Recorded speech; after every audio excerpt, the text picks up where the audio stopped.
नए रिकॉर्ड हाइस तो खैर हमने भी कल बनाया अनिल जी, और उसका आज का भी एक्शन हम फॉलो ऑन देखेंगे।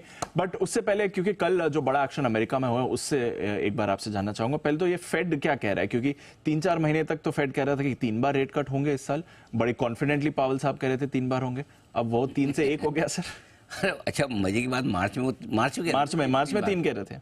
मार्च में फेड चेयरमैन ने कहा कि हम 3 बार रेट करेंगे, कट करेंगे। मार्केट ने सोचा 6 बार होगा। वो भी बढ़िया था। हु इज अ बिगर फूल?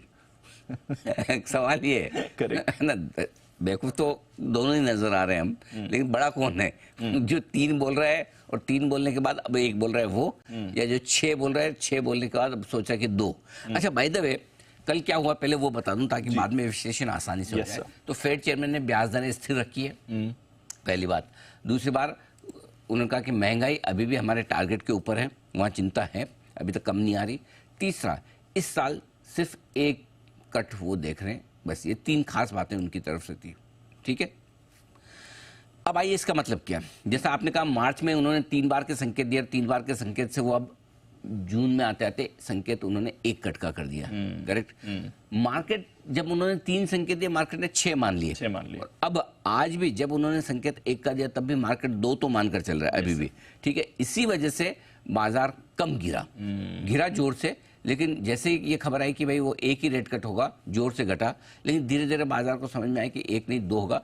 बढ़ा महंगाई के आंकड़ों से बढ़ा था।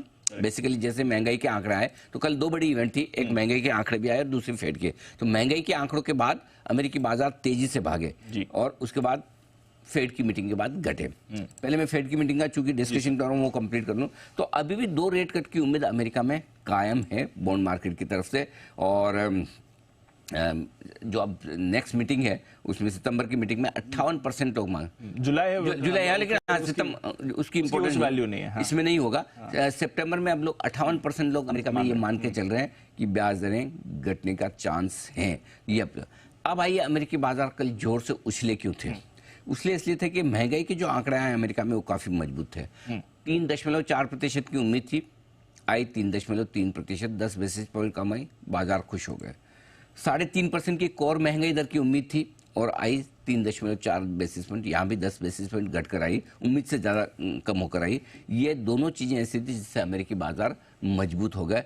गैप आप देखिए ना, ऊपर अमेरिका देखो कहाँ खुला है और ऊपर से फिसले लगभग 500 पॉइंट, लेकिन 400 पॉइंट नीचे फाइनली बंद होते होते 400 पॉइंट की कमजोरी ऊपर से रही और 35 अंक के मामूली नुकसान के साथ बंद। लेकिन कहानी सिर्फ डाउ तक सीमित नहीं है दीप, कहानी डाउ के बाहर काफी है, स्टॉक्स में भी है और इंडाइसेस में। पहले इंडाइसेस की बात करते हैं जी।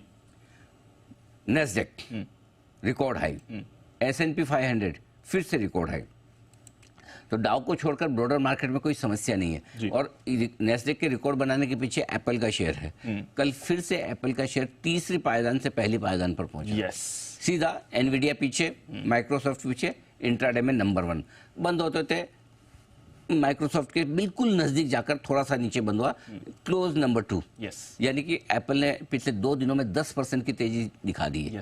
और 10% की तेजी ये एप्पल के शेयर को फिर से नंबर 1 पर ले गई और इसी के दम पर नैस्डैक। तो अगर आप सोचेंगे अमेरिका में अगर ब्याज दरों वाला मामला ऐसा था और उसकी वजह से डाउ ऊपर से 500 लुढ़क गया, तो नैस्डैक क्यों नहीं? क्योंकि नैस्डैक को एप्पल ने बचाया है। तो ये है बड़ा बच्चा। तो ओवरऑल अमेरिका से जो संकेत है मिले जुले दीप, मीटिंग निकल गई, हो गई, खत्म हो गई, कोई खास ऐसा झटका भी नहीं है। और अब तो देखो ऐसा है कि सिंपल सी चीज है, ज्यादा दिमाग लगाने की जरूरत है नहीं। फेड चेयरमैन के पिछले साल के बयान और इस साल के बयान देख लो।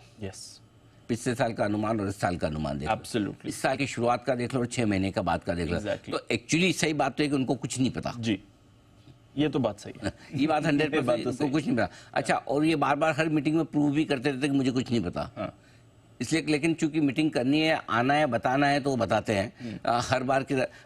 देखो, अगर हर चीज को डेटा देख के ही डिसाइड करनी है तो डेटा देख के तो फिर आप और मैं डिसाइड कर लेंगे अमेरिकी फेड की क्या जरूरत है। आगे का आप कोई अनुमान तो लगाओगे ना, अगर इतनी बड़ी संस्था है। लेकिन वो अनुमान उनका कुछ बैठ नहीं रहा, या तो वो लगा नहीं पा रहे, लगा रहे तो सही नहीं लगा पा रहे, सही नहीं लगा पा रहे तो लगा क्यों रहे, वो सारी चीजें हैं। सो एक्चुअली आपको फेड की मीटिंग से कोई संकेत नहीं मिलता और यही सबसे बड़ी वजह दीप कि अमेरिकी बाजारों ने फेड की मीटिंग पे और फेड के स्टेटमेंट पे रिएक्शन देना लगभग बंद कर दिया है। थोड़ा बहुत तो देना पड़ता है, इज्जत इतनी तो रखनी पड़ेगी, बट अदरवाइज अमेरिका के बाजार ये सोचते हैं कि इनको कुछ नहीं पता, जाने दो, जब होगा डेटा तो हमें पता चला। तो यही वजह है कि हमारे यहाँ कैसा है, हमारे यहाँ आरबीआई लीड करता है बाजार को, वहाँ बाजार लीड करते हैं फेड को। ये बड़ा फर्क है। इस पर एक्चुअली मेरा एक सवाल भी है अनिल जी।